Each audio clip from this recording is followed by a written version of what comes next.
வணக்கம் அன்பர்களே, வாங்க நாம இன்னைக்கு பொட்டேட்டோ பிரெட் ரோல் எப்படி செய்யலான்னு பார்க்கலாம். அதுக்கு நான் 4 ஸ்லைஸ் பிரெட் எடுத்திருக்கேன்.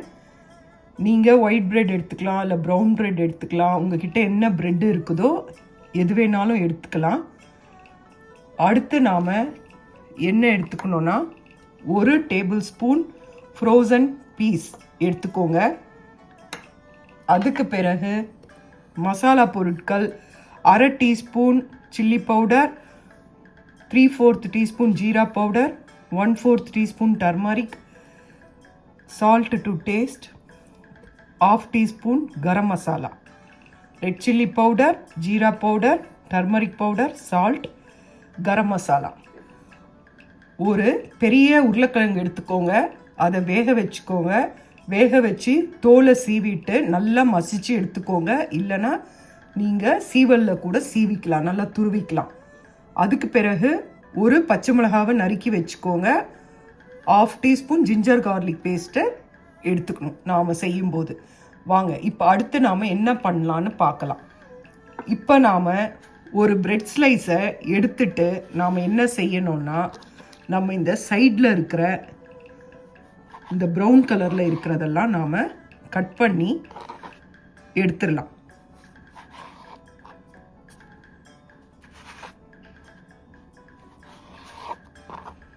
இந்த மாதிரி ஒவ்வொரு பிரெட்லேயும் நாம் அந்த சைடை கட் பண்ணி இந்த மாதிரி எடுத்து வச்சுக்கோங்க.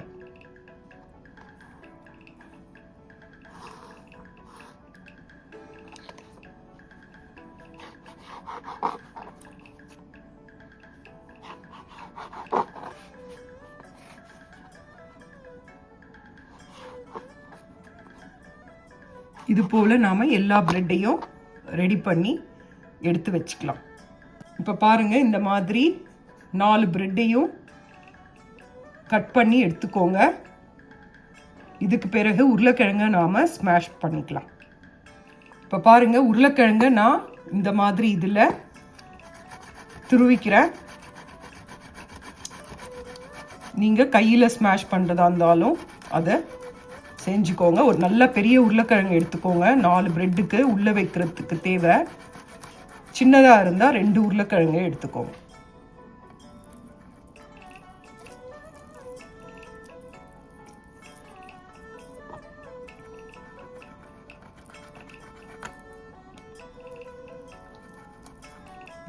மீதி இருக்கிறதையும் நான் திருவிக்கிறேன்.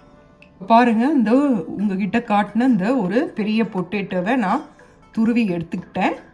இப்போது வாங்க ஒரு பேன் எடுத்து அதில் என்ன பண்ணலான்னு பார்க்கலாம். உங்ககிட்ட பச்சை பட்டாணி இல்லைன்னா விட்டுடுங்க. அப்படி சப்போஸ் நிறைய செய்கிற மாதிரி இருந்தாக்கா நீங்கள் பச்சை பட்டாணி ஊற வச்சு வேக வச்சு எடுத்துக்கோங்க. இது எங்கள் ஊரில் ஃப்ரோசன் எப்போவுமே இருக்கும், அதனால் நான் அதை யூஸ் பண்ணுறேன். நீங்கள் இருந்ததுன்னா பண்ணுங்கள், இல்லைன்னா பரவாயில்ல. அதுக்கப்புறம் இதில் ஒரு 4-5 முந்திரி பருப்பை நல்லா சின்ன சின்னதாக உடச்சி எடுத்து வச்சுக்கோங்க.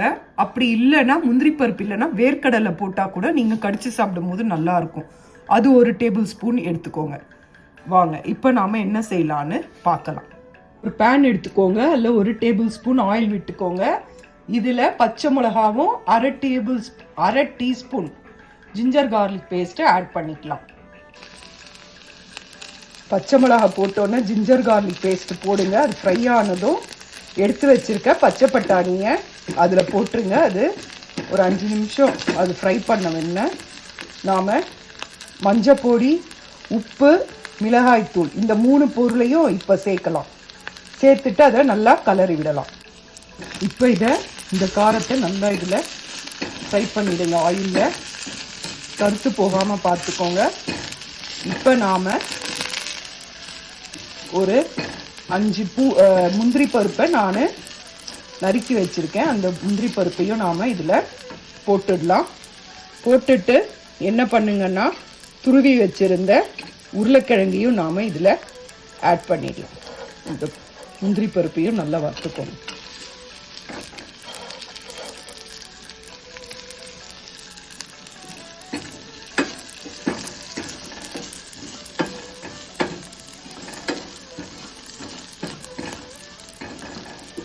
இப்போ நாம் துருவி வச்சுருந்த உருளைக்கிழங்கு இதில் போட்டு நல்லா இந்த காரம் எல்லா பக்கமும் பரவுற மாதிரி முதல்ல நாம் நல்லா கலரி விடலாம்.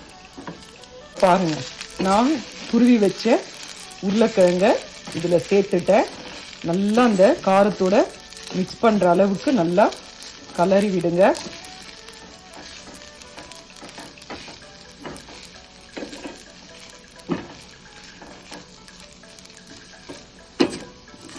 நல்லா கலரின பிறகு நீங்கள் வச்சிருக்க அந்த ஜீரக பொடியையும் கரம் மசாலா பவுடரையும் ஆட் பண்ணிடுங்க.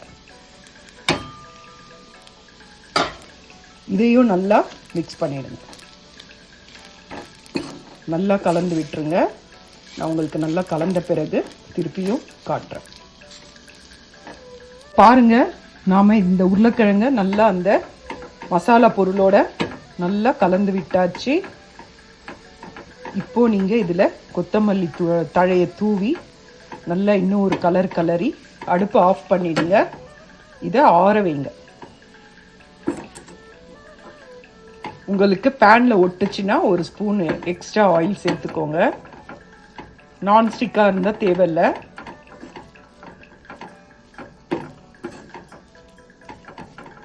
அவ்வளோதாங்க. இதில் கொத்தமல்லி தழையை தூவி ஆட் பண்ணிக்கோங்க. நமக்கு இப்போது அதில் வைக்கிற ஸ்டஃப்பு ரெடி ஆயிடுச்சு. அவ்வளோதான், வாங்க பார்க்கலாம். இப்போ பாருங்கள், இதுதான் அந்த பிரெட் ஸ்லைசஸ்ஸு. இப்போ நாம் இதை என்ன பண்ண போகிறோன்னா, சூடு கொஞ்சம் கேர்ஃபுல்லாக பாருங்கள். என்ன பண்ணோன்னா, ஒரு பீஸ் ப்ரெட்டை எடுத்துக்கோங்க. ஒரு பீஸ் ப்ரெட் எடுத்துக்கோங்க. இதை நாம் என்ன பண்ண போகிறோன்னா, தண்ணியில் முக்கி எடுக்க போகிறோம். தண்ணியில் முக்கி இதை எடுத்துட்டு இப்படி கையை வச்சு நல்லா ஸ்குவீஸ் பண்ணிக்கோங்க.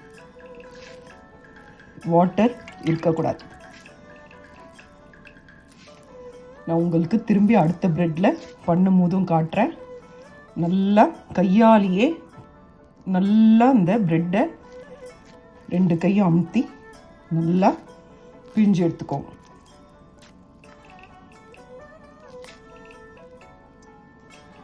இப்போ என்ன பண்ணோன்னா,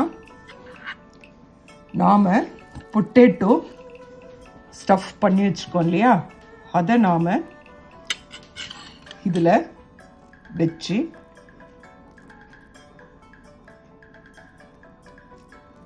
இது ரெண்டு சைடையும் நாம் க்ளோஸ் பண்ணணும்.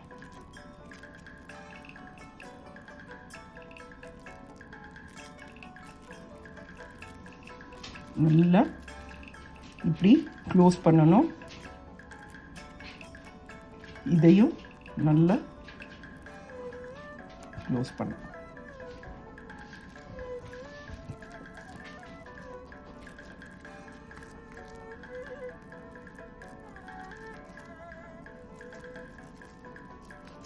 க்ளோஸ் பண்ணிவிட்டு நீங்கள் இதை இந்த மாதிரி இதை ரோல் பண்ணணும்.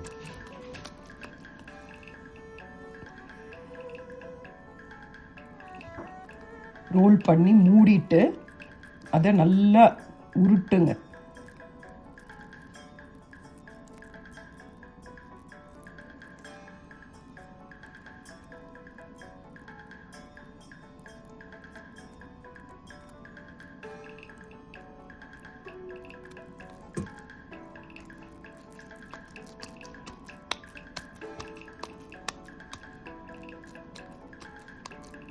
இது நல்லா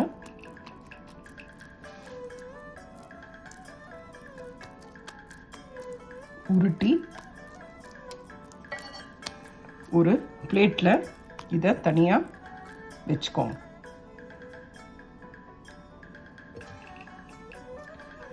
ரொம்ப நேரம் டிப் பண்ணாதீங்க.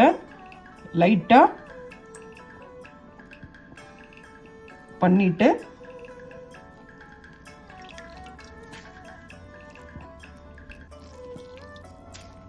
தண்ணியெல்லாம் நல்லா ஸ்க்வீஸ் பண்ணிக்கோங்க.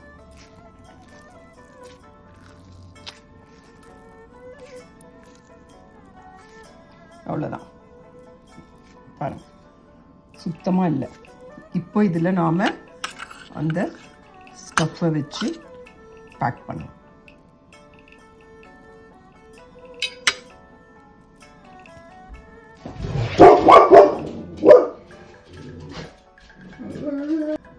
பாருங்க, 2 நான் உருட்டி வச்சிட்டேன். சப்போஸ் உங்களுக்கு ரொம்ப தண்ணி ஆகிட்டு வர முடியாமல் போயிட்டா கஷ்டம், அதனால் இன்னொரு மெத்தடும் சொல்கிறேன். நீங்கள் கையாலேயே வாட்டரை தொட்டு தொட்டு ப்ரெட்டை நனைச்சிக்கோங்க. ஃப்ரண்ட்டில் நனைச்சிக்கோங்க, இந்த சைடில் நனைச்சிக்கோங்க, அது மாதிரி திருப்பிட்டு அடுத்த பக்கமும் நல்லா நனைச்சிக்கோங்க. 4 பக்கமும் நல்லா ப்ரெட்டை கையை, ஏன்னா நீங்கள் சரியாக பிழியலன்னா அந்த ஸ்டஃப்பு வைக்கும் போது அது ஒன்றோட ஒன்று சேராமல் போயிடும், வேஸ்ட்டாக போயிடும். இந்த மாதிரி ப்ரெட்டை நனைச்சி எடுத்துக்கோங்க. நனைச்சி எடுத்துட்டு எக்ஸஸாக வாட்ரு இருந்தால் பிழிஞ்சு எடுத்துக்கோங்க. அவ்வளோதான். இது உங்களுக்கு இன்னும் சுலபமாக இருக்கும். அவ்வளோதான். பாருங்கள், தண்ணி ஒன்றுமே வரல பாருங்கள். அவ்வளோதான். இது உங்களுக்கு ரொம்ப ஈஸி. இந்த மாதிரியே நீங்களாம் பண்ணிக்கோங்க. ஏன்னா அது ப்ராக்டிஸ் இருந்தால் தான் வரும். இல்லைன்னா அது உங்களுக்கு இது ஸ்டஃப் வைக்கும் போது மூட முடியாமல் போயிடும். அதனால் இந்த மாதிரி பண்ணிக்கோங்க. இங்கே பாருங்கள், அவ்வளோதான். க்ளோஸ் பண்ணிக்கோங்க. க்ளோஸ் பண்ணி மூட வரலனாலும் தண்ணியை தொட்டு தொட்டு பண்ணிங்கன்னா சாஃப்டாகிடும். நாம் மூடிடலாம். பாருங்கள், கொழுக்கட்டை மாவு மாதிரி தான்.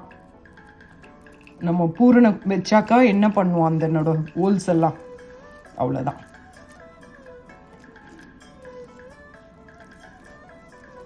முடிஞ்சால் உங்களுக்கு இந்த மாடலில் கூட பண்ணிக்கோங்க. ரோல் மாதிரி இல்லைனாலும் இந்த மாதிரி இருக்கும். இதுவும் நல்லா தான் இருக்கும். குழந்தைங்களுக்கும் டிஃப்ரெண்ட்டாக இருக்கும். செஞ்சு பாருங்கள். இது பாருங்கள், இது இன்னும் ஈஸியாகவே இருக்குது. உங்களுக்கு ஷேப்பும் நல்லா இருக்குது. செஞ்சு கொடுங்க. அவ்வளோதான்.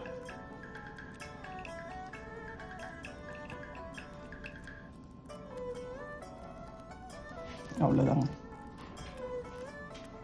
எங்கன்னா கேப் இருந்ததுன்னா தண்ணி தொட்டு தொட்டு அந்த கேப்பை ப்ரெட் அமுத்தி க்ளோஸ் பண்ணிடுங்க. இந்த ஸ்டஃப்பு எக்ஸ்ட்ராவே இருக்கும். நான் வெறும் 4 தான் பண்ணியிருக்கேன். நீங்கள் உங்களுக்கு இருந்ததுன்னா எக்ஸ்ட்ரா ப்ரெட் இருந்ததுன்னா பண்ணிக்கோங்க. எனக்கு இதுவே அதிகம். அவ்வளோதான். 2 ஷேப்பில் பண்ணியிருக்கேன். பாருங்கள், திரும்பியும் ப்ரெட்டை நனைச்சிட்டேன்.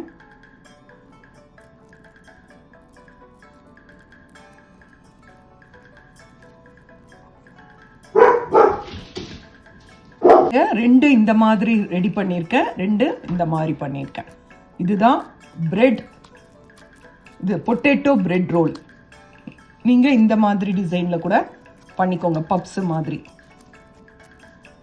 இது ஒரு 10 நிமிஷம் அந்த ஈரம் போகட்டும். அதுக்குள்ளே நாம் பேனில் எண்ணெயை விட்டு அதை காய வைக்கலாம். காய வச்சதும் அது ரெடியானதும் நாம் அதை பொரிச்சு எடுத்துடலாம். இப்போ பாருங்கள், இப்போது நாம் 2 டீஸ்பூன் ரவை எடுத்துக்கலாம். அந்த ரவையில் நீங்கள் செஞ்சு வச்ச இதை போட்டு ஒரு புரட்டி எடுத்துக்கோங்க. இது சாப்பிட்றதுக்கு நல்லா டேஸ்ட்டாக சூப்பராக இருக்கும். இந்த மாதிரி புரட்டி வச்சு எடுத்துக்கோங்க.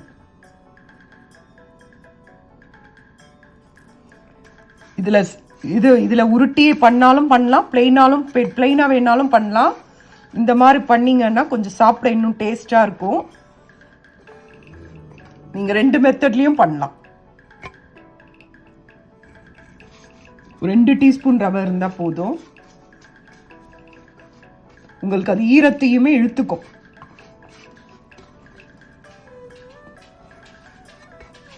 நீங்கள் பயப்படவே வேணாம் அது உதிர்ந்துடுமா என்னன்ட்டு. இந்த மாதிரி செய்யுங்க, சாப்பிடவும் டேஸ்ட்டாக இருக்கும், நல்லாயிருக்கும். அவ்வளோதான். 2 டீஸ்பூன் ரவை எடுத்துகிட்டு அதில் உருட்டி எடுத்துக்கோங்க. பத்தலைன்னா இன்னும் கூட 1 டீஸ்பூன் ரவை ஆட் பண்ணிக்கோங்க. அவ்வளோதான். இப்போ நாம் காயிற எண்ணெயில் போட்டுடலாம். எடுத்திருக்கேன், எண்ணெய் காஞ்சிடுச்சு. அதை நீங்கள் மீடியம் ஃப்ளேமில் வச்சுக்கோங்க. வச்சுட்டு நீங்கள் இதை போடுங்க.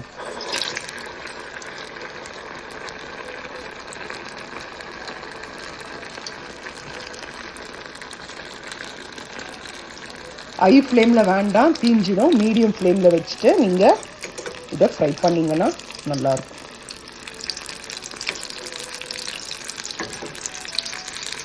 பாருங்க, சூப்பராக இருப்பாருங்க. இது ரொம்ப ஈஸியான ரெசிபிங்க. கண்டிப்பாக வீட்டில் ப்ரெட் இருக்கும். நீங்கள் உங்கள் குழந்தைங்களுக்கு ஈவினிங் ஸ்நாக்ஸாக இது செஞ்சு கொடுக்கலாம். இதில் இருக்க ஸ்டஃப்பும் ரொம்ப நல்லாயிருக்கும். இதை செஞ்சு பாருங்கள், ரொம்ப அருமையாக இருக்கும் பாருங்கள்.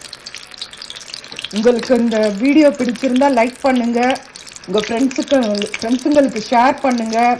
உங்கள் குழந்தைங்களுக்கு ஈவினிங் வீட்டுக்கு வரும்போது இதை செஞ்சு கொடுங்க. இது ரொம்ப ரொம்ப நல்லாயிருக்கும். செஞ்சு இது ஈஸியான மெத்தடு தான், ரொம்ப கஷ்டம் கிடையாது. இந்த ப்ரெட்டை நனைக்கணும், அது ஒன்று தான். நினச்சி அதை நல்லா பண்ணணும், அவ்வளோதான். பாருங்கள், நல்லா வந்திருக்கு பாருங்கள். நான் இன்னொரு மெத்தட் கூட சொன்னேன் தெரியுங்களா, ரொம்ப நினைக்கலன்னா கூட பரவாயில்ல, கையில் ஈரத்தை தொட்டு தொட்டு தொட்டு ப்ரெட்டை ஈரம் பண்ணிக்கோங்க. எல்லாமே 4 கார்னரும் சரி சென்டரும் சரி நல்லா ஈரப்படுத்திக்கோங்க. ஈரப்படுத்தினோன்னு இதில் நல்லா ஃப்ரை பண்ணி எடுத்துக்கோங்க. இப்போ இந்த ரவை போடுறதுனால உங்களுக்கு டேஸ்ட் இருக்கும். நீங்கள் அந்த வாட்டர் இருந்தால் கூட அது இழுத்துக்கும். பட் ரவை இல்லாமையும் பிளெயினாகவும் செய்யலாம், நல்லா இருக்கும். இது செஞ்சு பாருங்க. உங்களுக்கு நான் இதை ஆயிலேருந்து எடுத்த உடனே காட்டுறேன். இதே மாதிரி நான் அந்த 3மே பொரிச்சு எடுத்துக்கிறேன்.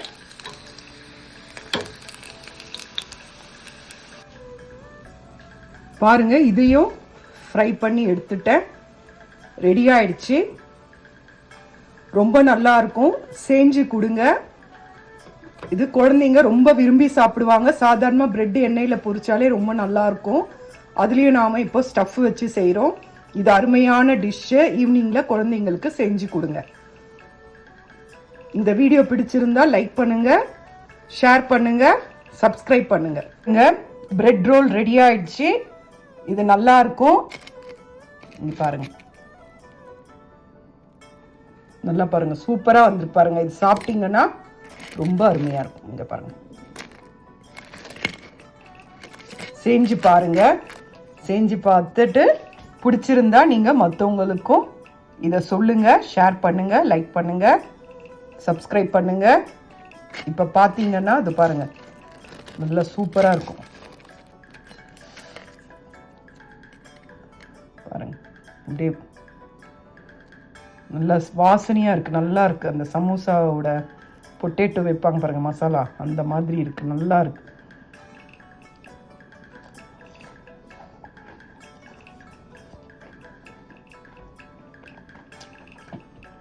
ரொம்ப நல்லா இருக்குங்க. நல்லா மேலே கிறிஸ்பியாகவும் உள்ள அந்த ஸ்டஃப் இருக்கிறதுனால நல்லா டேஸ்ட்டாக இருக்குது. நீங்கள் ரெண்டுத்தையும் சேர்த்து கடிச்சு சாப்பிடும் போது உங்களுக்கு அந்த டேஸ்ட்டு தெரியும். செஞ்சு பாருங்கள்.